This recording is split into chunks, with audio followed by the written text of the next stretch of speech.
I want to start this video off with a full game spoiler warning.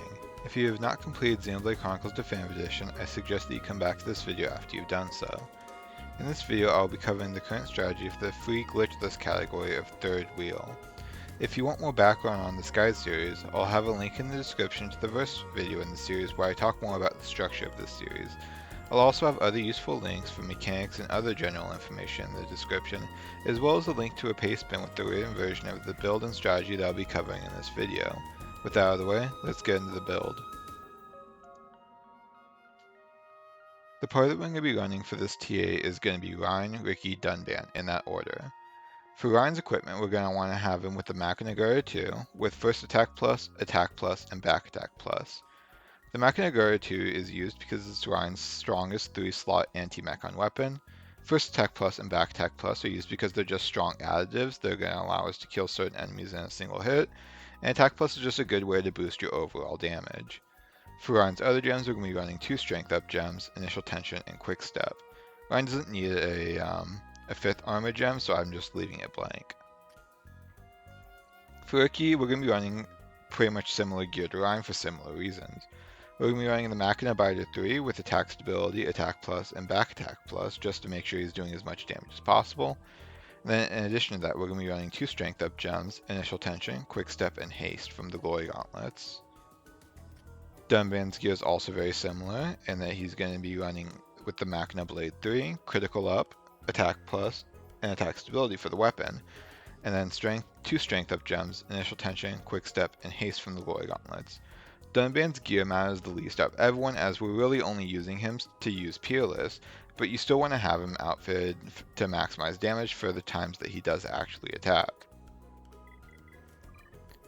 For arts, on Ryan we're going to be running War Swing, Hammer Beat, Berserker, Lariat, and Shield Bash. I also usually run Sword Drive just in case, but if everything goes according to plan with the strategy, you shouldn't actually need to use Sword Drive. As usual, you can run the arts in any order you want, but I find this order to be best for selecting the arts as they are needed in the TA. For Ricky, the only art that we want to have on him is Tantrum. Tantrum is a really good art for TAs because of a very short cooldown and it's a reasonably powerful AoE art that Ricky likes to spam. For Dunban's arts, we're going to be running Peerless, Soaring Tempest, Gale Slash, and Steel Strike. The order of the arts on the palette doesn't really matter, but if you have these 4 arts on Dunban's palette, he will always use Peerless at the start of the battle, either after auto-attacking once or just as soon as he draws his weapon. If you run different sets of arts, this might mess with how his AI works, though there are several that can still make him use Peerless right away. This is just my preferred one for TAs where Dunban's arts don't really matter. For skill trees, on Ryan we're going to be using the Spirit skill tree, as well as just some skills to boost his strength and give him more quick step. I'll go ahead and scroll through his skills real quick if you're interested in the specifics. And Ricky and Dunban are going to be pretty similarly outfitted, prioritizing quick step and damage without really needing to worry about anything else.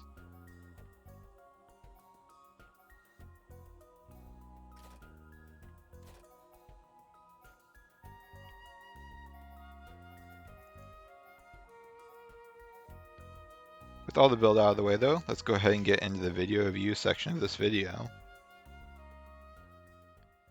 In this section of the video, I'll be talking through my current PB as of the time of recording this. So for the start of Wave 1, you're going to want to start walking towards the group of enemies and then use Berserker. As you're using Berserker and your allies are drawing your weapons, you're going to want to focus them onto one of the mechon. And then as your allies start attacking them, you're going to want to walk behind the group of enemies and use Lariat. As you're using Lariat, Dunban should use Peerless and Ricky should use Tantrum, which should allow for you to very quickly clear out the first wave of enemies. We'll go ahead and watch this now. So you use Berserker, target them onto one of the mechon, move behind and use Lariat. And as you can see there, Ricky used Tantrum, Dunban used Peerless, so now we are all buffed up from Peerless, and we're able to very quickly clear out Wave 1.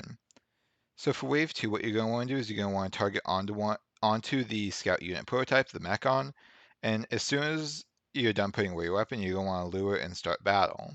Then as the group of enemies walk over to you, you're going to want to move over to the right side of the group of enemies, then use Hammer Beat and War Swing. This damage, combined with that of Ricky using Tantrum again, should be enough to clear out this wave quite quickly. We'll go ahead and watch this now. So go ahead and lure them, move over to the side, use Hammer Beat and War Swing. Ricky uses Tantrum, and that takes out the group of enemies.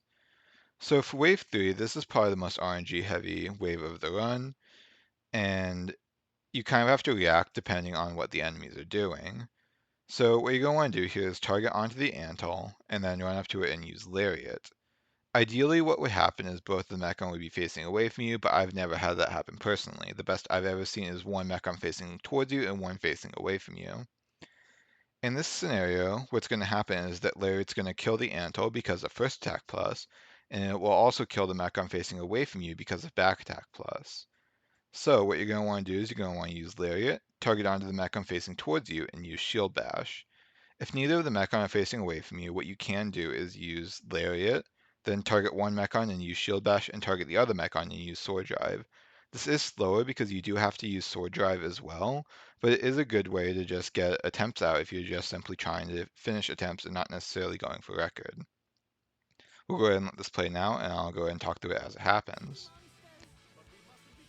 So I use Lariat, target onto the enemy that's facing towards me, and then use Shield Bash. We'll go and watch that again just so I can go through it in slow motion. So as I approach the Antle, click Lariat. I could have probably clicked Lariat a little bit earlier here, but click Lariat once all enemies are in range. Switch my targeting towards the Mechon that's facing towards me, and then queue up a Shield Bash. And here you can also see I did target onto the third Mechon and use Sword Drive as well, but it didn't end up mattering since that Mechon died. So I'm just going to let this play out as I do the outro here, but I do hope that you found this video helpful and that if you're trying to do this TA yourself, that this was useful. Overall, I hope that you enjoyed this video, and I will see you in the next one. See ya.